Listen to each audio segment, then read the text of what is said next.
म्हणून आणि असेंब्ली बरी कळटे केला आणि उलोवंकूय दिना म्हणपाक लागले. सो कितें जातलें? नाही आम्ही BSc ठरला पाहिजे त्या ठरल्यानुसार घेतले म्हणजे तसं हांव डिस्टर्ब करता तसं असं ना म्हणजे जो टायम आमगे अलॉट केलो आसा त्या अलॉट ठरल्या वचून आमी मुद्दम ते ऑपोजिशनाचो आवाज दाबून करूंक सोदता म्हणटा ते तेंच्यांनी हांव दाबपाचो विशयच ना न्ही रे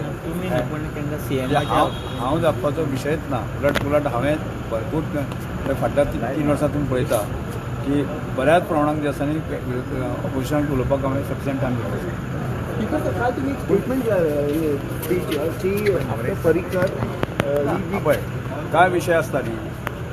म्हणजे फॅमिली भितर आसता घरा भितर आसता आनी प्रकारचे विशय आसता ते अशा सगळ्या प्रेसा समोर ते प्रकट करपाचें नासता. बाईचे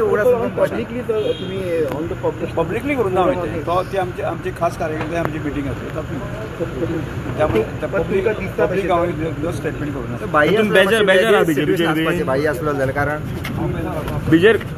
सर बीजेपीचेर बीन बेजार आहा तुमी ना अशें स्टेटमेंट बीन करता बीजेपीचो एक कॅडरांत मेन कार्यकर्ता. सर बाई असलेले वेगळे आसता आसले सिच्युएशन कारण त्यांचे परफॉर्मन्स जावं सरकाराचे होल्ड सगळं हे हांवें सांगपाक करता तुमकां खबर तुम्ही मिस करता तेका बाईक मिस करता सर तुमी बाईचे तुम्ही मिस करता